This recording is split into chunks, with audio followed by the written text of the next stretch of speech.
నమస్తే welcome to I dream social spotlight with Kavitha. మొన్న Raj Tarun Lavanya case, నిన్న Jani master lady choreographer case, ఈ రోజు సరికొత్తగా social media influencer Harsha Sai case. ఇందులో అసలు యాక్చువల్గా ఏం జరుగుతోంది, ఎవరు బాధితులు అవుతున్నారు, ఎందుకని ఇలాంటి కేసులు ఈ మధ్య కాలంలో వెలుగులోకి వస్తున్నాయి, దీని గురించే మాట్లాడుకుందాం. మనతో పాటుగా ఉన్నారు హైకోర్టు అడ్వకేట్ సుబ్బు గారు. సుబ్బు గారు నమస్కారం అండి. సో ఇప్పుడు మనం కోర్టు చేసుకున్నటువంటి ఈ మూడు కేసులు వెరీ రీసెంట్గా కనిపిస్తున్నటువంటి కేసులు. ఈ మూడు కేసుల్లో కూడా వాళ్ళు సెలబ్రిటీలు అయ్యి ఉన్నారు, సోషల్ మీడియా ఇన్ఫ్లుయెన్షియర్స్ అయ్యి ఉన్నారు. దాంట్లో అమ్మాయిలే బయటకు వచ్చి కంప్లైంట్ చేస్తున్నారు. అందులో లివ్ ఇన్ రిలేషన్ అనేది ఉందా, లేకుంటే లైంగిక దాడి అనేది ఉందా, లేకుంటే మోసపోయాము, మమ్మల్ని మత్తు మంది ఇచ్చి రేప్ చేశారు, ఇంకోటి. ఈ మూడు సిమిలర్గా అనిపిస్తున్న కేసులు. మీరు హర్ష సాయి కేసు చూసినప్పుడు మీకేమనిపించింది? మొట్టమొదటిగా నేను హర్ష సాయి కేసు కంటే ముందు నుంచి లావణ్య కేసులోని స్పందించా, అదేవిధంగా జానీ మాస్టర్ కేసులోని స్పందించా, ఇప్పుడు హర్ష సాయి దాంట్లో కూడా స్పందించాల్సి వస్తుంది. ఎందుకు అనంటే మీరు ఓవరాల్గా ఎంటైర్ ఈ సినారియోలో మొత్తం మీరు చూసుకున్నట్లయితే అబ్బాయిలు బాధితులు అవుతున్నారు, ఇక్కడ అమ్మాయిలు బాధితులు అవడం లేదు. అయితే బయటికి వచ్చి కంప్లైంట్ చేస్తోంది అమ్మాయిలే కదా. ఎందుకంటే చట్టాలు వాళ్ళకు అనుకూలంగా ఉన్నాయి. నేను తప్పుగా అనుకోకండి, మీ ఇప్పుడు చూసే వ్యూవర్స్ అందరికి కూడా ఏంటంటే నేను ఏమంటున్నా అంటే, ఇక్కడ మీరు చూసినట్లయితే ఈ కేసులు పక్క పెడదాం. నార్మల్గా ఒక కేసు చూద్దాం. ప్రాస్టిట్యూషన్ కేసులో ఒక ప్రాస్టిట్యూట్ని అరెస్ట్ చేశారు. ఆవిడ విక్టిమ్గానే ఉంటుంది తప్ప అక్యూజ్డ్గా అవ్వదు. ఆ ప్రాస్టిట్యూషన్ అనేది కూడా అనట్లేదు, ఇప్పుడు సెక్స్ వర్క్. సెక్స్ వర్క్, అది ప్రాస్టిట్యూషన్ అనేది కూడా తీసేశారు. ఇక సెక్స్ వర్క్ అనే దాన్ని పేరు మార్చమని చెప్పారు. సెక్స్ వర్క్లో కూడా ఇంతకుముందు అది నేరంగా పరిగణించబడేటప్పుడు కూడా ఎవరైతే విక్టిమ్ విమెన్ ఉన్నారో, విక్టిమ్ గర్ల్ ఎవరైతే ఉన్నారో, వాళ్ళు ప్రాస్టిట్యూషన్లో వాళ్ళు ఇష్టపూర్వకంగా చేసి దొరికినా సరే అది నేరంగా పరిగణించబడేటప్పుడు ఆవిడ విక్టిమే అవుతుంది. నేరం జరిగేటప్పుడు ఇద్దరు, ఇప్పుడు ప్రాస్టిట్యూషన్ అనేది ఒకరితో జరిగేది కాదు, ఇద్దరు కలెక్స్తో జరిగేది. సో అప్పుడు పురుషుడే బాధితుడు అవుతుండు, పురుషుడే అక్యూజ్డ్ అవుతుంది. ఏది నేరంగా పరిగణించబడినప్పుడు అప్పుడు కూడా విమెన్ ఆర్ గర్ల్ ఎవరైతే ఉన్నారో వాళ్ళు విక్టిమ్గానే ఉంటున్నారు. ఇక్కడ కూడా వచ్చినట్లయితే అంటే వాస్తవానికి నిర్భయ లాంటి కేసులు కానివ్వండి, దిశ లాంటి కేసులు కానివ్వండి, కొన్ని సంఘటనలు ఏంటంటే పురుషుల వల్ల అంటే రేరెస్ట్ ఆఫ్ ది రేర్ కేసులు అంటారు ఇవన్నీ కూడా. ఏంటంటే పురుషుల వల్ల బాధింపబడడం, వాళ్ళు చనిపోవడం, తర్వాత కొన్ని రేర్ కేసులని బేస్ చేసుకొని మొత్తం ఓవరాల్గా కేసులన్నింటినీ కూడా వాటికి లింక్ చేయడం అనేది మొట్టమొదటిగా బాధాకరం. ఇక్కడ ఏంటంటే చట్టాలు అంటే ఆర్టికల్ 14 ప్రకారం చట్టం ముందు అందరూ సమానమే. మరి చట్టం ముందు అందరూ సమానమైనప్పుడు ఇలాంటి విషయాల్లో ఎందుకు పురుషులకు అన్యాయం జరుగుతుంది అనేది నాకు $1 మిలియన్ క్వశ్చన్ ఎప్పుడు కూడా. నేను చూసుకున్నట్లయితే నా దగ్గరకు వచ్చే కేసులు అన్నింటిలో కూడా రేప్ కేసులో నాకు తెలిసి నేను ఒక 100 రేప్ కేసులు ఒక నెలలో చేసుంటే ఆ 100 రేప్ కేసులలో నాకు తెలిసినంత వరకు 99 కేసులు 98 కేసులు రేప్ కేసులు కావు. అసలు రేప్ అంటే ఏంటి? కన్సెంట్ లేకోకుండా ఒక పురుషుడు ఒక స్త్రీ మీద లైంగిక దాడి చేయడం. అదేంటి? కన్సెంట్ లేకుండా తను ప్రతిఘటించినప్పటికీ కూడా అతను తన మీద లైంగిక చర్య చేసినట్లయితే అది రేప్ కిందకు వస్తుంది. ఆర్ఎల్స్ తను ఎక్కడున్నాను అచేతన స్థితి, అపస్మారక స్థితిలో ఉన్నప్పుడు కావాలని మత్తు మంది ఇచ్చో చేయడం అనేది. చూడండి, మత్తు మంది ఇవ్వడం అనేది నాకు తెలిసి రేరెస్ట్ ఆఫ్ ది రేర్ కేసులోనే జరుగుతుందండి. మత్తు మంది ఇవ్వడం అంటే ఏంటంటే అనస్థీషియా ఇవ్వాలి అని అంటే అది బోన్ మ్యారో అలా అంటే కొన్ని స్పాట్స్ మాత్రం. అంటే మత్తు మంది ఇవ్వడం అని భలే సింపుల్ గా అనేస్తారు. అంటే అసలు మత్తు మందు అంటే ఇప్పుడు మనకి టీలో కాఫీలో కూల్ డ్రింక్ ఎలా సాధ్యం అవుతుందండి? మత్తు మందు అనేది, ఇప్పుడు మందు అనేది ఖచ్చితంగా ఎంతో కొంత స్థాయిలో అది చేదుగాను, లేదంటే వాళ్ళకి అనుమానం వచ్చి, ఇప్పుడు ఏదన్నా నార్మల్ ఫుడ్ తీసుకునేటప్పటికి కొంత డిఫరెంట్ అంటే వేరే పదార్థం కలిసిన ఫుడ్కి మనం అంటే డిఫరెన్షియేషన్ మనకు అర్థమైపోతుంది, మన సెన్స్కి అర్థమవుతుంది. సో మత్తు మంది ఇచ్చి అంటే తాగించా ఎక్కించా నిద్రావస్థలో ఉండేట్టుగా చేయడం అనేది ఏంటది? అదే నేను అదే అంట. ఇప్పుడు చాలా మంది బాధితులు ఇప్పుడు ఎవరైతే స్త్రీలు ఉన్నారో మాకు మత్తు మంది ఇచ్చి అంటే ఏంటండి? మీకు తాగించారా లేదంటే ఎక్కించారా? ఏదైనా నీడిల్తో మీకు ఏదన్నా అనస్థీషియా ఇచ్చారా లేదంటే మందు తాగిచ్చారా? మందు చాలా విషయాలలో ఏంటంటే వాళ్ళని మత్తు మంది ఇచ్చడం అని అంటే కావాలని తాగుతారండి. మందు చక్కగా తాగుతారు, చక్కగా ఎంజాయ్ చేస్తారు, అన్ని విషయాలు వాళ్ళు చక్కగా పర్ఫెక్ట్గా ఉంటారు ఆడవాళ్ళు. ఏంటంటే చివరికి వచ్చేసరికి వాళ్ళు ఏదైతే కంప్లైంట్ పెడతారో దాని ప్రకారం ఎఫ్ఐఆర్ కావాలి, దాని ప్రకారం ప్లీడింగ్స్ జరగాలి. సో ఇక్కడ ఎవడైతే ఇప్పుడు పురుషుడు అనేవాడు ఉండో వీడు అసలు బాధితుడు. అది డబ్బుల విషయంలో కానివ్వండి, లేదంటే వాళ్ళిద్దరి మధ్య వచ్చినటువంటి భేదాభిప్రాయాలు కానివ్వండి, లేదంటే ఇతను మీరు చూసుకున్నట్లయితే చాలా వరకు కూడా రేప్ కేసులు అనేవి ఇన్స్టెంట్గా అప్పుడు ఆ రోజే రేప్ జరిగి నెక్స్ట్ డే మెడికల్కి వెళ్ళి అలా జరిగిన ఏవి ఉండవు. నన్ను ప్రీవియస్లో రేప్ చేసిండను, నన్ను అప్పుడెప్పుడో రేప్ చేసిననే వస్తే తప్ప అప్పుడెప్పుడో రేప్ చేస్తే ఇప్పటి వరకు మీరు ఎందుకు కేసు పెట్టలేదు? అంటే ఇప్పుడు వాళ్ళకి సరైన సపోర్ట్ వచ్చి ఉండొచ్చు, లేకుంటే ఆ అవకాశం అనేది ఇప్పుడే వచ్చి ఉండొచ్చు కదా. ఎలా అంటే ఇప్పుడు ఇప్పుడు ఈ కేసులోనే చూద్దాం. She is a independent women. ఆవిడ బిగ్ బాస్ ఫేమ్, మనం పేరు చెప్పొద్దు, ఆవిడ బిగ్ బాస్ ఫేమ్ ఏదో యూట్యూబ్లో కార్యక్రమాలు చేస్తున్నది. She is not a kid, she know everything about in the society. తనకి ఈ సొసైటీలో ఏం జరుగుతుంది, ఎలా ఉంది, ఎలా పోకూడదు అనేది జరుగుతుంది అనేది షీ నోస్, తనకంతా తెలుసు. అయినప్పటికీ కూడా తనతో ట్రావెల్ చేసి అసలు నాకు ఇక్కడ ఈ కేసులో ఎస్పెషల్లీ ఈ హర్ష సాయి కేసులో I'm not supporting Harsha Sai, నేను హర్ష సాయిని సపోర్ట్ చేయట్లే, కానీ ఈ సమాజంలో జరుగుతున్న కేసులు ఎలా ఉన్నాయి అనే దాని గురించి నేను మీకు ఒక బ్రీఫ్ ఇన్ఫర్మేషన్ ఇస్తాను. అయితే సుబ్బు గారు, ఇక్కడ అన్ని మీరు జనరలైజ్ చేస్తున్నారు. మనం పర్టికులర్ కేసు హర్ష సాయికి సంబంధించి చూసుకుంటే పెట్టినటువంటి కేసు రేప్ కేసు అనేది హర్ష సాయితో పాటుగా తండ్రి మీద కూడా కేసు పెట్టింది. కుటుంబం అంతా అబ్స్కాండింగ్ లో ఉంది. ఇప్పుడు ఆయన ఒక సోషల్ మీడియాలో ఒక పోస్ట్ అయితే రిలీజ్ చేశారు, నన్ను ఇందులో ఇరికించారనేది. ఇప్పుడు మీరు చేసినటువంటి ఈ ఆర్గ్యుమెంట్ ఏదైతే ఉందో బాధితురాలి పక్షాన్ని లేదు, అబ్స్కాండ్ అయినటువంటి ఆ పర్సన్ పక్షానే ఉంది. అయితే అబ్స్కాండ్ ఎందుకు అవుతారనే విషయాన్ని నేను మీకు ఇప్పుడు ఈ రోజు బ్రీఫ్ గా చెప్తా. ఎలా అంటే ఇప్పుడు బాధితురాలు ఒక అమ్మాయి, ఒక విమెన్ వెళ్ళి తన మీద రేప్ కేసు పెట్టింది. ఏ వ్యక్తి వెంటనే వెళ్ళిపోయి నేను సరెండర్ అవుతున్నా అని చెప్పేసి అన్నాడు. ఎందుకు అని అంటే తనకు చెప్పుకోవడానికి ఇప్పుడు తను అబ్స్కాండ్ అయ్యి బెయిల్ పిటిషన్ మూవ్ చేసుకొని యాంటిస్పెక్టరీ బెయిల్ తీసుకొచ్చుకొని ఆ తర్వాత తను కొన్ని విషయాలు చెప్పడానికి అవకాశం ఉంటుంది. లేదంటే ఇక్కడ ఏం చేస్తారంటే ఒప్పుకోలు పత్రం రావిస్తారు పోలీసులు దొరికారంటే.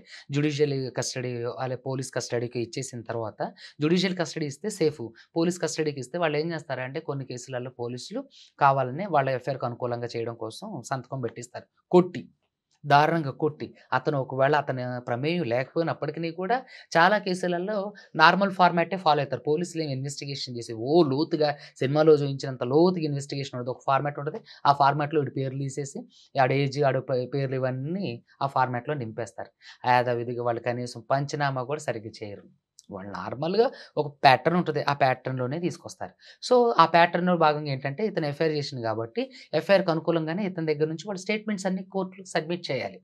లేదంటే కోర్టులో మ్యాజిస్ట్రేట్ ఊరుకోడు, ముట్టుకాయలు వేస్తారు, ఏం చేస్తున్నావు రాబాయ్, నువ్వు ఏం చేస్తాను, ఏంటి ఇదంతా అని చెప్పేసి. సో కాబట్టి ఏం చేస్తారంటే ఒప్పుకోలు రాపేశారు. సో ఇలాంటి విషయాలు అబ్స్కాండ్ అవ్వడం మంచిదనేది నేను అనడం లేదు, కానీ అబ్స్కాండ్ అయ్యి యాంటిస్పెక్టరీ బెయిల్స్ వేసుకొని అక్కడ బెయిల్ గ్రాంట్ అయిన తర్వాత తన సమాజానికి తను బాధ్యత గల, ఇప్పుడు హర్ష సాయి విషయంలోనే మనం మాట్లాడదు, తను బాధ్యత గల పౌరుడు, ఆయనే కాదు ఎవరైనా బాధ్యత గల పౌరుడు. సో ఆయన ఇంకా ఎస్పెషల్లీ తనలో ఏంటి స్పెషల్ అంటే పేదవారికి హెల్ప్ చేస్తుంటారని చెప్పి మనం అందరం యూట్యూబ్లో చూస్తాం. బట్ దాని వెనకాల కూడా ఇంకో మతలబ్ ఉంది, బెట్టింగ్ యాప్స్ ని ప్రమోట్ అది 100కి 200% ర్యాంక్. అసలు ఇతను పేదలకు హెల్ప్ చేస్తానని చెప్పి నువ్వు పేదలు అంటే ఒక మంచి సమాజం కోసం, మంచి సమాజ నిర్మాణం కోసం నువ్వు పాటుపడుతున్నానని చూపించుకునే బెట్టింగ్ యాప్స్ ప్రమోషన్ ఎంత బుల్షిట్ థింగ్. అసలు నిజంగా ఒరిజినల్గా ఒక వ్యక్తి అనేటోడు ఎప్పుడు కూడా నువ్వు సమాజ సేవ చేసేటప్పుడు ఆ ప్యాటర్న్లోనే వెళ్ళాలి. ఇంకా రకరకాలుగా ఏం మంచి చేయొచ్చు, ఎలా అంటే రెవెన్యూ జనరేట్ చేసి ఇంకెంతమందిని మనం అంటే ప్రొటెక్ట్ చేయొచ్చు, ఎంతమందికి ఆర్థిక స్వావలంబన కల్పించవచ్చు అనే దాని మీద ఆలోచించవచ్చు. కానీ ఇతను బెట్టింగ్ యాప్ ప్రమోషన్ అంటే ఇతను వ్యాపారం కోసమే ఇది అనేది ఒకటి తీసుకొచ్చాడు అనేది నా అభిప్రాయం. ఇప్పుడు హర్ష సాయి అనే వ్యక్తి తన వ్యాపారంలో అభివృద్ధి చెందడం కోసం, తన ఒక ఫేమ్ని నేమ్ని సొంతం చేసుకోవడం కోసం ఎవరైనా సరే ఇలాగే చేస్తారండి. ఫస్ట్ వెంటనే నేమ్ ఫేమ్ వచ్చిన వ్యక్తిగా అవ్వలేరు. వాళ్ళు ఏంటంటే వాళ్ళ సెల్ఫ్ ప్రమోషన్ చేసుకుంటారు. ఏది ఇట్లా డబ్బులు ఇచ్చో. చాలా మంది ఏం చేస్తారంటే ఒక మంచి కంటెంట్ మీద ఎవరన్నా ఒక వక్తలు మాట్లాడారనుకోండి, ఫర్ సపోజ్ కంచాయిలే గారు లాంటి వాళ్ళు, కాశం సార్ లాంటి వాళ్ళు, లేదంటే చాగంటి కోటేశ్వరరావు గారు లాంటి వక్తలు మాట్లాడారు అనుకోండి, వాళ్ళు చాలా బ్రీఫ్ అనాలిసిస్తో ఒక మంచి విషయాన్ని మాట్లాడతారు. దాన్ని ఎవరు చూడరు. చాలా మీలాంటి వాళ్ళు, నాలాంటి వాళ్ళు, చదువుకున్న వాళ్ళు, సమాజం మీద అవగాహన ఉన్నోళ్ళు, రకరకాల కొంత ఒక కైండ్ ఆఫ్ పీపుల్ మాత్రమే చూస్తారు. అదే వెంటనే మాస్క్లు పెట్టేసుకొని డబ్బులు ఇట్లా విరజల్లుతూ, అక్కడ విరజల్లుతూ, ఫ్రీ పెట్రోల్ అది ఇది హడావుడి చేశారనుకో, వెంటనే టక్మంట్ ఓపెన్ చేస్తారు. ఏంటంటే స్ట్రాటజీ, అది మనిషిని కంట్రోల్ చేసే స్ట్రాటజీ, అది మనిషి అటెన్షన్ గ్రాప్ చేసే స్ట్రాటజీ అది. సో వెంటనే ఇట్లా డబ్బులు ఇచ్చేస్తున్నారంట అని చెప్పి ఒక థంబ్‌నెయిల్ పెట్టడంతో వెంటనే ఏంటది కొత్త విషయం ఏంటి? డబ్బులు ఇవ్వడం ఏంటని చేస్తారు. సో అట్లా అటెన్షన్ గ్రాప్ చేసి ఒక పేరు సంపాదించుకున్న తర్వాత వాళ్ళు చేయాల్సిన పనిని చిన్నగా చేస్తారు. నేను ఈ విషయంలో హర్ష సాయికి సపోర్ట్ చేస్తలేదు. ఈ విక్టిమ్ వుమెన్‌కి సపోర్ట్ చేస్తలేదు. ఖచ్చితంగా ఇందులో విక్టిమ్ వుమెన్ ఖచ్చితంగా తన పాత్ర ఉంది. తను కూడా తప్పే. ఇప్పుడు ఒక రేప్ జరిగిందంటే కన్సెంట్ లేకుండా జరిగింది. దాన్నే రేప్ అంటారు. నేను ప్రతి ఇంటర్వ్యూలో నేను అదే చెప్తా. కన్సెంట్ లేకుండా జరిగేది రేపు. ఇక్కడ ఇన్ని రోజుల తర్వాత ఒక రేప్ అని చెప్పేసి నా దగ్గర 2,00,00,000 ఇంకా మీకు ఇంకొక లాజిక్ చెప్తా మీరు చూడండి. ₹2,00,00,000 అతని మీద ఇన్వెస్ట్ చేసింది. ₹2,00,00,000 అమ్మాయి ఒక ఇండిపెండెంట్ వుమెన్ ₹2,00,00,000 ఇన్వెస్ట్ చేయడానికి ఆమె ఐటీ రిటర్న్స్ కట్టిందా? ఆమె ఐటీ రిటర్న్స్ ప్రూఫ్స్ ఏమైనా ఉన్నాయా? 2,00,00,000 ఖర్చు పెట్టడం అంటే మామూలు విషయం. ఐటీ కిందకి వస్తాం కదా! ఇన్‌కమ్ టాక్స్ కిందకి వస్తాం కదా! ఆవిడ ఐటీ ప్రూఫ్స్ కట్టిందా? ఆ 2,00,00,000కి ఐటీ ప్రూఫ్స్ ఉన్నాయా? అది ఒరిజినల్‌గా ఆమె నిజంగానే 2,00,00,000 పెట్టింది అనంటే పొలోమని పిచ్చి జనాలను నమ్మేయడానికంటే ముందుగా 2,00,00,000 ఈవిడకి ఎలా సంపాదించింది? యూట్యూబ్ మీద, ఇన్‌స్టాల మీద అయితే అన్ని డబ్బులైతే రావు. సొంతంగా తనేమన్నా ఆస్తులన్నా అమ్మి ఉండాలి.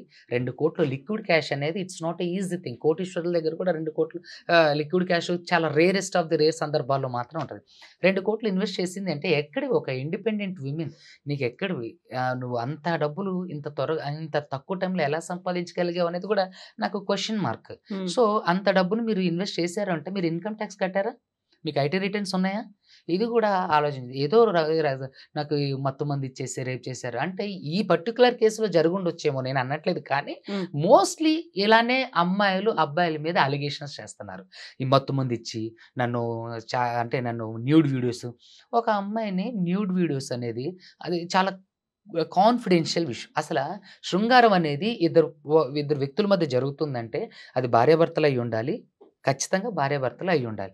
కానప్పుడు శృంగారంలో పాల్గొన్నప్పుడు అసలు శృంగారంలో పాల్గొనటమే పెద్ద తప్పు. ఏది మనం ఎథికల్‌గా చూస్తే. బట్ సుప్రీం కోర్ట్ దానికి ఇచ్చింది కదా! అదేనండి. సుప్రీం కోర్ట్ ఇచ్చిందని చెప్పి మనం పొలోమంటూ రోడ్డు మీద పోయి దారిన పోయి దానియేళ్ళ అందరితోని ఆ శృంగార జీవితాన్ని గడపలేం కదా! అంటే తప్పు కాదు ఇద్దరు మేజర్‌లు అయ్యి ఉంటే ఒక కండిషన్ కూడా ఉంది లెట్ కదా! మీ కంప్లీట్. నేనేమంటానంటే ఈ ఇద్దరు వయోజనులు ఇష్ట ప్రకారంగా వాళ్ళు శృంగార చర్య అయితే ఇట్స్ నాట్ అది రాంగ్ అని చెప్పింది తప్ప అలా చేయమని చెప్పట్లేదు. ఇద్దరు వయోజనులు వాళ్ళ అంగీకారంతో పరస్పర అంగీకారంతో వాళ్ళు శృంగారం జరిపినట్లయితే అది తప్పు కాదు అంటాం తప్ప ఇద్దరు వయోజనులు శృంగారం చేసుకోండి అని చెప్పదు. ఏంటంటే ఇది ఎథిక్స్‌కి విరుద్ధం. మానవ సంబంధాలకు విరుద్ధం.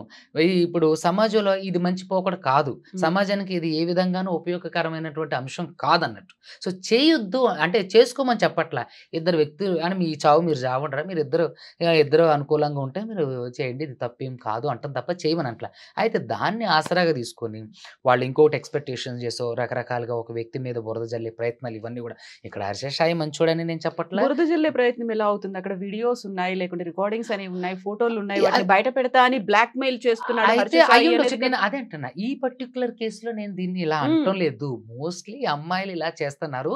ఇందులో కూడా అవకాశం ఉంది. మరి ఇప్పుడు ఆవిడ ఇది ఫ్యామిలీలో కూర్చొని మాట్లాడొచ్చు. అతను న్యూడ్ వీడియోస్ తీసిండని చెప్పి. అసలు న్యూడ్ వీడియోస్ తీసేటప్పుడు మీ విజ్ఞత ఎక్కడికెళ్ళింది? మీకు మత్తుమందు అయితే అన్ని సార్లు ఇవ్వలేరు గదా! ఇప్పుడు మీరు అతనితో కలిసి ఉన్నారు. సరే ఒక మత్తుమందు ఇచ్చి మిమ్మల్ని రేప్ చేశారు. మత్తుమందు ఇచ్చి రేప్ చేసినప్పుడు న్యూడ్ వీడియోస్‌లలో మీరు పడుకొని అచేతనంగా ఉండాలి గదా! మీరు అంటే ఎటువంటి ఏమంటారు చలనం ఉండకూడదు గదా! సో, అలా ఉంటే ఓకే. ఐయామ్ అగ్రీ విత్ దానికి నేను అగ్రీ అవుతా. సో, న్యూడ్ వీడియో గాదు. ఇక్కడ మీరు బహువచనం యూజ్ అవును. చేస్తున్నారు. వీడియోస్. ఆవిడ బహువచనం అంటే న్యూడ్ వీడియోస్ అంటే ఒకసారి జరిగితే అది తప్పు. అతను అచేతనంగా ఉన్నప్పుడు, అచేతన స్థితిలో ఉన్నప్పుడు ఆవిడకి ఆవిడ ప్రైవేట్ వీడియోస్ తీయడం అనేది తప్పు. కానీ న్యూడ్ వీడియోస్ అంటుంది. అంటే ఎన్నో సార్లు వీళ్ళు శృంగార చర్యల్లో పార్టిసిపేట్ చేసి ఉండొచ్చు అనే దానికి ఇదొక అంశం. ఈ బహువచనానికి. సో, అలాంటప్పుడు మీరు ఆ వీడియోస్ తీసేటప్పుడు మీ కన్సెంట్ లేకుండా ఎలా తీశారు? తీసినప్పుడు మీరు అపోజ్ చేయాలి గదా! అప్పుడే దాన్ని మొబైల్ బ్రేక్ చేయడం లేదంటే అప్పుడే మీరు మొదటి రోజే రేప్ జరిగింది. మీ పైన లైంగిక దాడి జరిగినప్పుడే మీరెందుకు బయటకి రావట్లేదు? ఆడవాళ్ళని ప్రతి ఒక్కళ్ళని నేను క్వెషన్ చేస్తున్నా. మీ మీద రేప్ జరిగినప్పుడు మీరు ఆ రోజే పెట్టండి. అప్పుడు మీ మీద సాఫ్ట్ కార్నర్ ఉంటుంది. జడ్జిలేమి అమాయకులు గాదు. అడ్వకేట్స్ ఏమి అమాయకులు గాదు. పోలీసులు గూడా అమాయకులు గాదు. వాళ్ళకే తెలుసు ఇవన్నీ జరిగాయన్నీ కామన్. ఈళ్ళేంటంటే ఇద్దరు వ్యక్తులు వాళ్ళ అవసరాల కొద్దీ ప్రతీదీ షేర్ చేసుకుంటారు. ఇద్దరి మధ్య భేదాభిప్రాయాలు వచ్చిన తర్వాత అమాయకుడిగా ఈ ఈ ఎవడైతే అక్యూజ్డ్ ఉంటాడో వాడి మీద బురద జల్లుతారు. ఈడు అలా చేసిండు, ఇలా చేసిండు. మీరు ఒక వీడియో చూసినట్లయితే ఈ కేసులో 'హర్ష సాయి' కేసులో ఒక ఈ అంటే రిలీజ్ ఈవెంట్ ఏదో ఈవెంట్‌లో మెగా అనే ఒక మూవీ ఈవెంట్‌లో ఆ అమ్మాయి తన గురించి తన గుణగణాల గురించి చెప్పేస్తుంది. అతను సాఫ్ట్ క్యారెక్టర్, తను చాలా స పొదిగ్గా ఉంటాడు, తను మంచివాడు, జాగ్రత్త పరుడు, కొంచెం తక్కువ మాట్లాడతారు, ఎక్కువ విషయం ఉన్న వ్యక్తి, సమాజం పట్ల కన్సర్న్ అన్ని క్వాలిటీస్ చెప్పి, ఇప్పుడు ఎలా అతను మంచివాడు కాదు, అతను లైంగిక దాడి చేసిండు అంటే చేయొచ్చు. మేబీ ఆ టైంలో అది అలా అదే చూపించాడు, షో ఆఫ్ చేసి ఉండొచ్చు, ఇది ఒరిజినల్ రూపం అయ్యి ఉండొచ్చు కదా. అంటే ఒక వ్యక్తి 2 సార్లు 2 నాలుకలుగా మాట్లాడితే, ఇప్పుడు నేను చూడండి నా ఇంటర్వ్యూస్ చూసుకున్నట్లయితే నేను ప్రతిదీ కూడా నేను వాస్తవానికి దగ్గరగా ఉన్న విషయాలే మాట్లాడతా. నేను ఫేమ్ కోసం, నేమ్ కోసం మాట్లాడను. అలాగే ఈవిడ ఆ రోజు అలా మాట్లాడి, ఈ రోజు ఇలా మాట్లాడితే ఏది నమ్మాలి? అంటే ఇప్పుడు ఒక అమ్మాయి వెళ్ళి ఒక వ్యక్తి మీద రేప్ కేసు పెట్టింది అని అంటే వాడు నిజంగానే రేప్ చేసినట్ట? ఆ రేప్ చేసినప్పుడు మొదటి రోజే మీ మీద లైంగిక దాడి జరిగిన రోజే మీరెందుకు దీన్ని ఖండించలేదు అంటున్నా. నా క్వశ్చన్ ఏంటంటే, నేను సమాజంలో ఉన్నటువంటి రేప్ కేసులు పెట్టి ఆడవాళ్ళని నేను స్ట్రైట్ క్వశ్చన్ ఏం చేస్తానంటే, మీరు నిజంగా నిజాయితీ పరులు, మీ మీద నిజంగానే లైంగిక దాడి జరిగినప్పుడు ఆ రోజే వెళ్ళి పెట్టాలి. లేదు అప్పుడు మీకు కుదరలేదు, భయపడు, బెదిరిపోయు, రకరకాల సందర్భాలు ఉన్నాయి. మరి సంవత్సరాల తరబడి తర్వాత పెట్టడం అనేది ఎంతవరకు కరెక్ట్? అంటే మనకి చట్టంలో ఆ ఫెసిలిటీ కూడా ఉంది కదా, వెసులుబాటు అనేది వెసులుబాటు ఎప్పుడైనా పర్లేదు వచ్చి పెట్టొచ్చు, జీరో ఎఫ్ఐఆర్ నమోదు చేయొచ్చు. అదే ఇప్పుడు చాలా వరకు అమాయకుల మీద కూడా కేసులు పెట్టడానికి అవకాశం ఉంటుంది. ఆ ఫెసిలిటీ ఉండడం అనేది తప్పు అంటలేదు నేను, అలాంటిది ఉండాలి. ఎందుకంటే చాలా మంది మహిళలు వాళ్ళ మీద జరిగిన దాడుల్ని కొంత సమయంత వరకు కూడా, అక్కడి వరకు ఎందుకండి, ఒక ముఖ్యమంత్రి స్థాయిలో ఉన్నారు, పాపం ఆవిడ చనిపోయారు, ఆవిడ మీద లైంగిక దాడి జరిగితేనే ఆవిడ ముఖ్యమంత్రి అయిన తర్వాత రివెంజ్ తీర్చుకున్నారు. అలాగే కొంత సమయం అంతవరకు వాళ్ళకి రివెంజ్ తీర్చుకోవడానికి సమయం వచ్చింది అని అంటే అది ఓకే. కానీ అది ఎథికల్‌గా వచ్చిన సందర్భం, అది దేవుడు కల్పించింది. కానీ వీళ్ళు కొంత నేము, ఫేము వాళ్ళ సమాజానికి తెలుసు, వాళ్ళ సమాజంలో కొంతవరకు ఇన్‌ఫ్లుయెన్స్ చేయగలిగిన వ్యక్తులు కూడా అవకాశం రాకపోవడం అనేది బుల్‌షిట్ థింగ్ అనిపించట్లా మీకు? ఇన్ని రోజుల వరకు కూడా ఆవిడ she is not a normal women, she is influencer, social media influencer. ఆవిడకి అసలు ఇన్ని రోజులలో సమయం దొరకలేదా? ఆవిడకి ఇన్ని రోజుల్లో ధైర్యమే లేదా?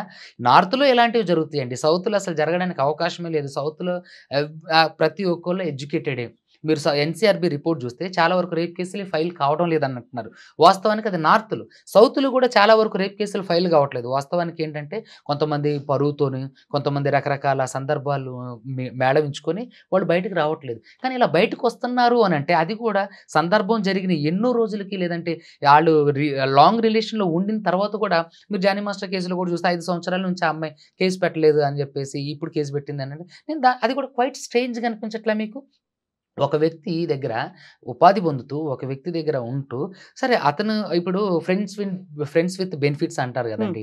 అలాంటివి జరిగినప్పుడు, ఇద్దరు వాళ్ళ అంగీకారంగా జరిగినప్పుడు అది మళ్ళీ రేపు ఎలా కన్వర్ట్ చేస్తున్నారనేది నా బాధ. ఇప్పుడు జానీ మాస్టర్ కేసు కావచ్చు, ఇవన్నీ కూడా ఒక పవర్ఫుల్ పొజిషన్‌లో ఉన్నారు, లేకుంటే ఒక బలవంతులు అనుకున్నప్పుడు ఆ టైంలో అలా లొంగిపోయేటువంటి పరిస్థితి వచ్చి ఉంటుంది. ఆ తర్వాత రియలైజ్ ఉంటారు, వాళ్ళకి కావాల్సినటువంటి ఒక పుష్, ఒక బ్యాక్ సపోర్టో, లేకుంటే సొసైటీ నుంచి యెస్ ఇప్పుడు మాకు వస్తుంది అనుకున్నప్పుడు బయట వచ్చి వాళ్ళు కంప్లైంట్ చేయొచ్చు అని చట్టాల్లో కూడా ఉంది కదా అని.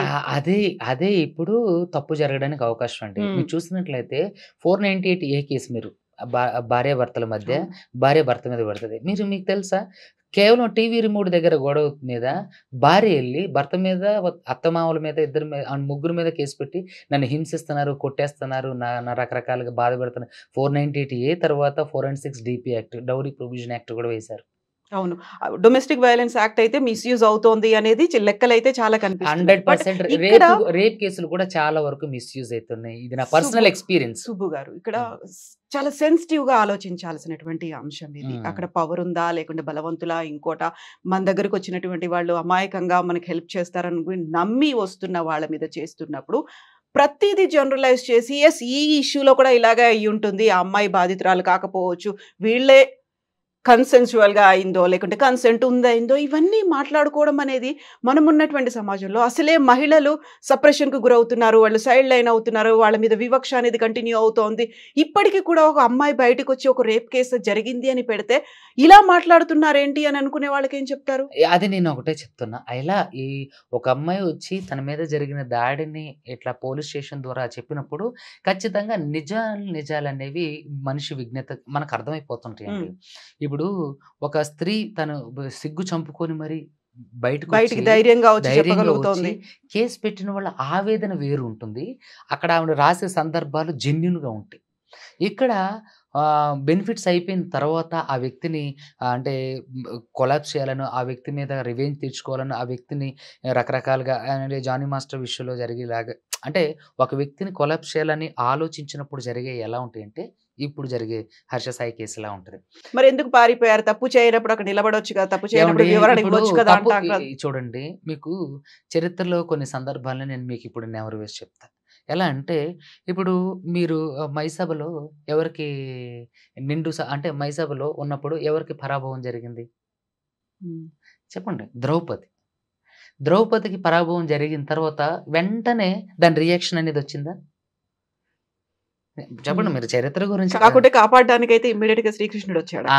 అదంతా బుల్‌షిట్ థింగ్స్. శ్రీకృష్ణుడు వచ్చిండు అననంటే ఓకే. వచ్చుండొచ్చు. కానీ కేవలం ద్రౌపది పడ్డ ఆ అవమానం కోసం ఒక పెద్ద మహా యుద్ధమే జరిగింది. హ్మ్. ఎంతోమంది కౌరవులు చనిపోయారు. తప్పు చేశారు కాబట్టి. తప్పు చేశారు కాబట్టి. సో, నిజంగా ఒక స్త్రీని అవమానించినప్పుడు, ఒక స్త్రీ అంటే ఏమంటారు అన్యాయానికి గురైనప్పుడు ఖచ్చితంగా వాళ్ళు శిక్షించబడతారు. గాడ్ నోస్ ఇప్పుడు ఎవ్రీథింగ్ దేవుడికి అతీతం ఏది కాదు. నేను దేవుడిని బాగా నమ్ముతాను. దేవుడికి అతీతం ఏది కాదు. నేను ఇప్పుడు అదే అడగబోతున్నా. మీరు ఆ! రేషనల్ అని అడగబోతున్నాను. అస్సలు కాదండి. హ్మ్. నేను దేవుడికి చాలా ఒబీడియంట్‌గా ఉంటానన్నట్టు. హ్మ్. సో, ఖచ్చితంగా నిజమైనటువంటి ఒక రేప్ జరిగినప్పుడు ప్రకృతి వాళ్ళకి సహకరిస్తది. హ్మ్. ఎవిడెన్స్ ప్రకారంగా గానివ్వండి, ఐ విట్‌నెస్ ప్రకారంగా ఓకే. గానివ్వండి, చాలా వరకు గూడా. ఎందుకంటే మీకు 'గాడ్సే' సినిమా అని ఒకటుంది. దాంట్లో ఒక డైలాగ్ ఉంటుంది. ఖచ్చితంగా మంచిని కాపాడడం ప్రకృతి యొక్క లక్ష్యం. నేచర్. మంచిని కాపాడడం ప్రకృతి యొక్క నేచర్. చెడుని బహిర్గతం చేయడం గూడా ప్రకృతి యొక్క నేచర్. సో, ఖచ్చితంగా ప్రకృతి అనేది సహకరిస్తది. హ్మ్. ఎవ్వరు కూడా దీన్ని అంటే దానికి అతిథులు కాదు. అతిథులు కాదు. ఇక్కడ నేనేం చెప్తున్నానంటే, ఇప్పుడు ద్రౌపది విషయానికొస్తే, ఖచ్చితంగా ఒక వ్యక్తి తన మీద లైంగిక దాడి జరిగినప్పుడు, లేదంటే లైంగిక చర్య జరిగినప్పుడు, సెక్షువల్ హెరాస్మెంట్ జరిగినప్పుడు, ఖచ్చితంగా ఆవిడ అదే టైంలో వచ్చి, లేదంటే ఆ ఆపోజిట్ పర్సన్ అపోజ్ చేసి, "నువ్వు చేసేది రాంగ్. నువ్వు ఇలా చేస్తే నీ మీద కోర్ట్ ఆఫ్ లా ద్వారా యాక్షన్ తీసుకుంటా" అని చెప్పి బెదిరించడాలు ఇలాంటివి జరగొచ్చు. అలాంటివి చేయొచ్చు గూడా. కానీ అలాంటివి అప్పుడు చేయకోకుండా, అప్పుడు పరిస్థితులకు అనుకూలంగా ప్రవర్తించి, ఈరోజు అతనే తప్పు చేసినట్టుగా ప్రొజెక్ట్ చేయడం అనేది తప్పు. ఇది ప్రతి ఒక్కళ్ళ జీవితమే. ఎంతో కొంత అంటే వాళ్ళ జీవితం పట్ల ఆశ, ఆసక్తి, వాళ్ళ కుటుంబంలో వాళ్ళ అంటే పేరెంట్స్ మీద వాళ్ళ మీద ఆశ ఇవన్నీ ఉంటాయి. సో, వాళ్ళు ఒక మంచి బిల్డ్ చేసుకున్నప్పుడు దాన్ని కొలాప్స్ చేయొద్దు. నిజంగా ఆడెంత సేమ్ అదే గొప్పవాడైనా పరిస్థితి అమ్మాయిలకు కూడా ఉంటుంది కదా! అదే వాళ్ళు అంటాను. కూడా ఎలాంటి ఆడ్ చూడండి కండిషన్స్ ఇక్కడ నుంచి జెండర్ బయటపడి డిస్క్రిమినేషన్ చేస్తున్నారు మీరు. నో. మీరు యూజువల్‌గా అయ్యేదే ఇక్కడ అది కదా! నేను ఇప్పుడు అమ్మాయిలు మీరేం చేస్తున్నారంటే ఎక్స్‌ప్లాయిట్ అవుతోంది ఆ! అనేదే కదా! ఎక్స్‌ప్లాయిట్ నేనిక్కడ అవుతోంది. ఏమంటున్నానంటే అక్కడ బలవంతులు. మోస్ట్ ఆఫ్ ది రేప్ కేసులు మిస్‌యూజ్ చేస్తున్నారు అంటున్నా. హ్మ్. ఇప్పుడు ఈ కేసులో నిజంగా జరగలేదు అని నేను ఎగ్జాక్ట్‌లీ. అనట్లేదు. కానీ నిజంగా జరిగితే ఎందుకు మీరు మొదటి రోజే సో మొదటిసారే ట్రూ. ఎందుకు మీరు కేసులు పెట్టడం లేదు? ఎందుకు కోర్ట్ ఆఫ్ లా ద్వారా యాక్షన్ తీసుకోవటం లేదు? ఎందుకు చిత్ర పరిశ్రమ ఉన్న పెద్ద మనుషుల ద్వారానో, మీ పెద్ద మనుషుల ద్వారానో దీన్ని బయటకు తీసుకురావట్లేదు? హ్మ్. అప్పుడు మీరు కామ్‌గా ఉండి ఈ రోజు ఎందుకొస్తున్నారు? ఇప్పుడు ఎక్కడో ఊర్లలో ఉన్న వాళ్ళకి జరిగింది. వాళ్ళు చాలా రోజుల తర్వాత బయటకొచ్చారంటే వాళ్ళకి భయం. వాళ్ళకి నాగరికత అంతగా తెలీదు. వాళ్ళకి ఎడ్యుకేషన్ ఉన్న ఉండదు. ఫెసిలిటీస్ ఉన్న ఏమున్నాయని తెలీదు. ఒకవేళ ఎడ్యుకేషన్ ఉన్నా సరే వీళ్ళందరూ ఎక్కడ అంటే ఎక్కడ పరువు పోతుందో అని చెప్పి వాళ్ళు భయపడి సర్టెన్ టైమ్ తర్వాత బయటికి రావడం వేరు. మీరు లెగిస్తే సోషల్ మీడియాలో ఉంటారు. లెగిస్తే సమాజంలో తిరుగుతుంటారు. లెగిస్తే సమాజం మీద అంటే అవగాహన ఉంది. మీరు ఏది ఎలా చేయాలో మీరు ఒక స్టేట్మెంట్ ఇస్తే చాలా మంది ఫాలో అయ్యే స్థితిలో సో ఉన్నప్పుడు ట్రూ. తను మీకు ఎందుకు రేప్ కేస్ పెట్టడానికి అవకాశం ఇన్ని రోజులు రాలేదనేది నా క్వెషన్. అవును. తన ఇన్‌స్టాగ్రామ్ అకౌంట్స్ అవి చూసినప్పుడు కూడా హ్మ్. అవేర్ ఆఫ్ స్కామర్స్ అని చెప్పారు. హ్మ్. హ్యాకర్స్ ఉన్నారన్నారు. సే నో టు డ్రగ్స్ అన్నారు. Say no to betting apps అనేది మనం ఇవన్నీ కూడా అంటామండి.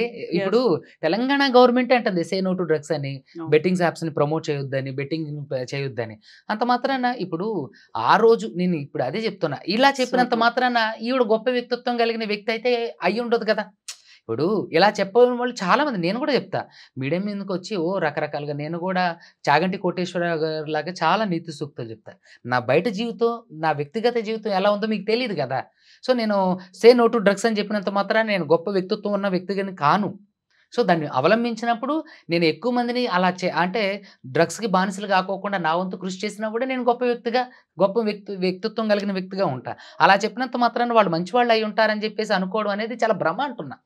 సుబ్బు గారు ఇప్పుడు హర్ష సాయి మీద పెట్టినటువంటి కేసులు 3 కేసులు పెట్టారు. 376(2), 376(n), 354 సెక్షన్ల కింద రేప్ కేసు నమోదు చేసినట్టుగా రాజేంద్ర నగర్ డీసీపీ తెలిపారు. సో ఈ కేసు అయిపోయింది కాబట్టి ఆ తర్వాత వచ్చినటువంటి development Harsha Sai not only with father complete ఫ్యామిలీతో అబ్స్కాండ్ అయిపోయారు, ఫోన్లు స్విచ్ ఆఫ్ అయిపోయారు, నేను అడ్వకేట్తో తెలుపుతాను, అండ్ నా మీద ఇలాంటి ఫాల్స్ అలిగేషన్స్ పెట్టారు అనే మాట వచ్చింది కాబట్టి సో ఇప్పుడు ఏమవుతుందని మీరు అనుకుంటున్నారు? ఖచ్చితంగా కోర్ట్ ఆఫ్ లా ద్వారా ఇతను శిక్షార్హుడు. ఎందుకంటే అది తప్ప ఒప్ప పక్కకు పెడితే ముందు అంటే ఫస్ట్ ఇన్ఫర్మేషన్ రిపోర్ట్ ఎఫ్ఐఆర్ అయింది కాబట్టి ఖచ్చితంగా అది ఇక్కడ నేరాలు 2 రకాలండి. ఒకటి cognizable offence, 2 non cognizable offence. Cognizable అఫెన్స్లో ఏంటంటే 7 సంవత్సరాల కంటే ఎక్కువ శిక్ష కలిగి అంటే గాఢత కలిగిన నేరాలు, మామూలుగా చెప్దాం గాఢత లేని నేరాలు నాన్ కాగ్నైజబుల్ నేరాలలో ఏంటి అంటే మీకు స్టేషన్ బిల్ 41A ఇచ్చి పంపిస్తారు. కాగ్నైజబుల్ అఫెన్స్ గాఢత కలిగిన నేరాల్లో ఏంటంటే ఖచ్చితంగా అది మ్యాజిస్ట్రేట్ ముందుకు వెళ్ళాలి. ఇప్పుడు ఇది గాఢత కలిగిన నేరాలు. 376 అనేది ఏంటంటే రేప్ కేసు కింద. సో రేప్ 354 ఏంటంటే సెక్షువల్ అసల్ట్ ఇలాంటివన్నీ కూడా వస్తాయి అన్నట్టు. సో అలా ఏంటంటే 354D, 354C ఇట్లాంటివి ఏంటంటే విమెన్ హెరాస్మెంట్కి సంబంధించింది అన్నట్టు, సెక్షువల్ హెరాస్మెంట్కి సంబంధించి లైక్ వారిజం. ఎట్లా అంటే న్యూడ్ వీడియోలు తీయటం, ఆవిడ ప్రైవేట్ పార్ట్ని ముట్టుకోవడం, లైంగిక దాడి చేయడం కాదు అంటే తడమటం, రకరకాల ఆవిడ ఒక స్త్రీ ప్రైవేట్ పార్ట్స్ని తాగటం, లైంగికంగా వేధించడం, రకరకాల అన్నీ కూడా వారిజం లైక్ ఇట్లా 354D, 354C ఇట్లా రకరకాలుగా వస్తాయి అన్నట్టు. సో 354D అనేది ఏంటంటే నాన్ కాగ్నైజబుల్ అఫెన్స్. దాంట్లో స్టేషన్ బెయిల్ ఇవ్వచ్చు. గాఢత కలిగిన మట్టాల్లో అవి మ్యాజిస్ట్రేట్ వరకు కూడా వెళ్తుంటాయి. అయితే ఇక్కడ ఈ విషయానికి వచ్చేసి ఏంటంటే ఖచ్చితంగా అది తప్పు జరిగిందా, ఒప్పు జరిగిందా, నిజం జరిగిందా అని కోర్ట్ ఆఫ్ లా జడ్జిమెంట్ రోజు తెలిసిపోతుంది. సో కానీ ఫండమెంటల్గా ముందు కేసు ఫైల్ అయింది కాబట్టి ఖచ్చితంగా అతన్ని అరెస్ట్ చేయాలి. సో అరెస్ట్ చేసి తను విచారణ చేసి అతని నిజాలన్నీ కూడా ఒక ఫ్రేమ్ చేసి దాన్ని మ్యాజిస్ట్రేట్కి సమర్పిస్తే అక్కడ అతను బాధితుడికి ఖచ్చితంగా ఫండమెంటల్ రైట్ బెయిల్ అనేది అతనికి ఖచ్చితంగా అది రాజ్యాంగం కల్పించిన హక్కు, బెయిల్ ఇవ్వాలి. అది నిర్ణీత కాలం అని ఏం లేదు. గాఢతను బట్టి 3 నెలలు ఉంచి తర్వాత బెయిల్ ఇవ్వచ్చు, లేదంటే వెంటనే 1 నెల రోజుల్లో బెయిల్ కూడా ఇవ్వచ్చు. ఏది అతను నిజంగా అంటే తన నేరం ప్రూవ్ చేసుకోవడానికి అవకాశం కల్పించినట్లు ఉంటుంది కాబట్టి చాలా వరకు నెల లోపుల్లోనే 2 నెలల లోపులోనే బెయిల్స్ రావడానికి అవకాశం ఉంటుంది. సో నిజాలు తేలడం కోసం ఖచ్చితంగా 14 days అయితే రిమాండ్ ఇస్తారు. ఏది అతను అరెస్ట్ అయితే ఇప్పుడు జానీ మాస్టర్ అలా. సో కానీ ఇతను తప్పు చేయనప్పుడు ఇతను ఎక్కడికి పారిపోకోకుండా అంటే నేను ఇచ్చే సలహా ఏంటంటే అతను నిజంగా తప్పు చేయని వ్యక్తి అయితే అతను పారిపోకోకుండా అతను ఒక దగ్గర ఉండి అతను యాంటిసిపేటరీ బెయిల్ వేసుకొని ఆమె యాంటిసిపేటరీ బెయిల్కి వేసే కంటెంట్స్లో అసలు ఏది నిజాలు అవన్నీ చెప్తూ తను బెయిల్ తీసుకొని నిజాలు ఏమన్నా అంటే కోర్ట్ ఆఫ్ లా అతను మీడియాకి కూడా చెప్పాల్సిన అవసరం లేదు, కోర్ట్ ఆఫ్ లాగా ఇవ్వాల్సి వస్తుంది. సో అప్పుడు కోర్ట్ ఆఫ్ లా తెలుస్తుంది అన్నట్టు, కోర్టు తెలుస్తుంది ఇది నిజమా అబద్ధం అని. తెలిసిన తర్వాత ప్లీడింగ్స్, ఆర్గ్యుమెంట్స్, ఎవిడెన్స్, ఐ విట్నెస్లు ఇవన్నీ జరిగిన తర్వాత అతను నిజంగా తప్పు చేసిన వ్యక్తి అయితే ఇప్పుడు అతను ముద్దాయిగా మాత్రమే ఉండు, అతను ముద్దాయి అంతే తప్ప అతను తప్పు చేసిన వ్యక్తి కాదు, నిందితుడు కాదు. అతని మీద ఇప్పుడు ఎఫ్ఐఆర్ మాత్రమే చేయబడింది. అతను తప్పు చేసిండా ఒప్పు చేసిండా కోర్ట్ ఆఫ్ లా తర్వాత అతను కోర్టు ఇతను తప్పు చేసిండు అని జడ్జిమెంట్ ఇచ్చేంత వరకు కూడా మనం అతన్ని తప్పు చేసిన వ్యక్తి అని అనడానికి మనకు అర్హత లేదు యాస్పెక్ట్ రాజ్యాంగం ప్రకారం. కోర్టు అతనికి శిక్ష వేసినప్పుడు మాత్రమే అతను తప్పు చేసినట్లు. సో నిజాలన్నీ కూడా కోర్ట్ ఆఫ్ లా తెలుస్తుంది. సో ఒకవేళ అతను నిజంగా తప్పు చేసినట్లయితే అతనికి దాదాపుగా 14 సంవత్సరాల నుంచి 20 సంవత్సరాల వరకు జైలు శిక్ష పడుతుంది. సో ఈ కేసులో వాళ్ళ నాన్నగారు 82గా ఉన్నారు కాబట్టి ఈ కేసులో అతను కూడా కాగ్నైజబుల్ అఫెన్సెస్ కిందకే వస్తాడు. ఏంటంటే తప్పు చేయడానికి ఇతను సహకరించినట్లు.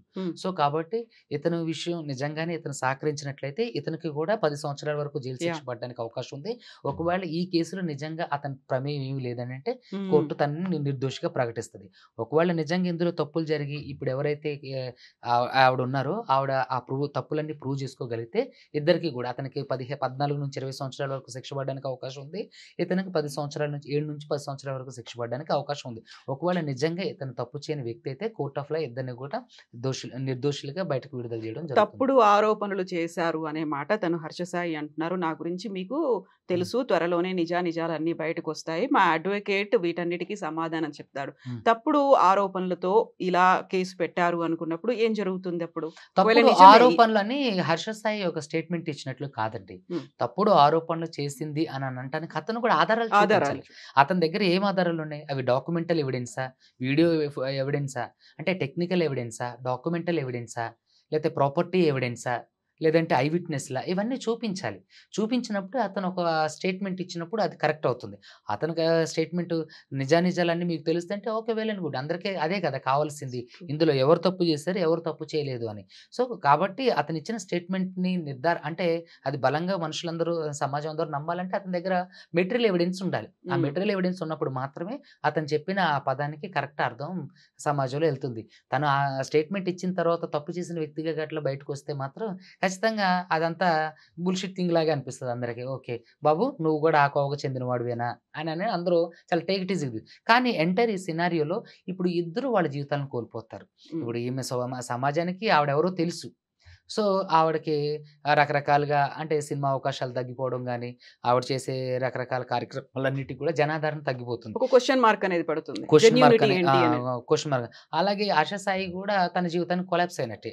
ఒక అమ్మాయి విషయంలో మీరు చూసుకున్నట్లయితే ఆడవాళ్ళ గురించి రాజ్యాలే కోల్పోయారు అంటారు గదా! ఏది ఇప్పుడు కౌరవులు, పాండవుల్లాగా. అదేవిధంగా సీతను తీసుకెళ్లడం వల్ల రావణ బ్రహ్మ గూడా తన అంటే అస్తిత్వాన్ని కోల్పోవడం జరిగింది. అంటే అలా ఒక స్త్రీ ద్వారా నిజంగా పురుషుల జీవితాలనేవి చాలా ఎఫెక్ట్ అవుతాయి. కాబట్టి దయచేసి సమాజంలో ఉన్న పురుష సమాజానికి నేను ఒకటే కోరుకునేది ఏంటంటే, దయచేసి ఇలాంటి ఇల్లీగల్ యాక్టివిటీస్‌కి దూరంగా ఉండండి. ఆడవాళ్ళ విషయంలో మరి జాగ్రత్తగా ఉండండి. కావాలని వాళ్ళు మీతో స్నేహం చేసినప్పటికి కూడా ఒక పరిధి మాత్రం వరకే పురుష సమాజానికి ఎస్పెషల్లీ ఎందుకంటే పురుష సమాజం రాబోయే రోజుల్లో ప్రమాదంలో ఉంది. ఇప్పుడు ఇంత మీరు చెప్పారు కాబట్టి మహిళల గురించి కూడా ఖచ్చితంగా చెప్పాలి మీరు. మహిళలను కూడా నేను ఖచ్చితంగా కావాలనే వాళ్ళు ఫ్రెండ్‌షిప్ చేసినప్పటికీ అనే ఒక మాట అన్నారు మీరు. కావాలనే ఫ్రెండ్‌షిప్ చేస్తారండి. అంటే ఒక టైప్ ఆఫ్ ఎవరైనా గర్ల్స్. చేయొచ్చు కదండీ నేను ఫ్రెండ్‌షిప్ అనేది. అందరిని కావాలని మగవాళ్ళు చేయలేరా? ఏవండి కాకపోతే మీరు పురుషులకు ఒక మెసేజ్ ఇచ్చారు కాబట్టి. అందరిని నేను అనడం లేదండి. ఒక టైప్ ఆఫ్ విమెన్స్ ఉన్నారు. వాళ్ళు మీతో అంటే రాసుకొని పూసుకొని తిరిగితే దయచేసి దూరంగా ఉండండి. మహిళలు కూడా జాగ్రత్తగా అప్రమత్తంగా ఉండండి. ఏంటంటే ఎలాంటి చర్యలు జరిగినప్పటికీ కూడా ఎక్కువగా అంటే బాధింపబడేది మీ జీవితమే కాబట్టి మహిళలు కూడా చాలా జాగ్రత్తగా ఇలాంటి విషయాలలో జీవితం కంటే వ్యక్తిత్వం కంటే ఏది ముఖ్యం కాదు కాబట్టి అది ఎంత పెద్ద క్రిటికల్ పొజిషన్ అయినప్పటికీ కూడా ఇలాంటి సందర్భం ఒకటి మీకు ఎదురైతే ఖచ్చితంగా మీరు సే నో. ధైర్యంగా సే నో అని చెప్పడం. అదేవిధంగా ఆ పరిస్థితి నుంచి, ఆ ఏరియా ఆ ప్రిమిసెస్ నుంచి మీరు అక్కడి నుంచి వెళ్ళిపోవడం చాలా ఉత్తమం. సో, ఇది అందరి జీవితాలకి శ్రేయస్కరం. మరి ముఖ్యంగా అబ్బాయిల జీవితాలు ప్రమాదంలో ఉన్నాయి కాబట్టి అబ్బాయిలు అందరూ కూడా చాలా జాగ్రత్తగా ఉండండి. మీ తల్లిదండ్రులు నడిపించినటువంటి ఇప్పుడు కాపాడుకోవాల్సింది అబ్బాయిల్ని. అమ్మాయిల్ని కాపాడుకోవాలి ఆబ్వియస్లీ. ఇదొక స్ట్రాంగ్ స్టేట్మెంట్. స్ట్రాంగ్ నిజంగా స్టేట్మెంట్. చాలా స్ట్రాంగ్ నేను స్టేట్మెంట్. మై ఎందుకంటే బాట్ నేను నా హృదయాంతరంగంలో నుంచి వచ్చింది ఏంటంటే, అబ్బాయిల్ని ఇప్పుడు తల్లిదండ్రులు కాపాడుకోవాల్సిన పరిస్థితులు వచ్చాయి.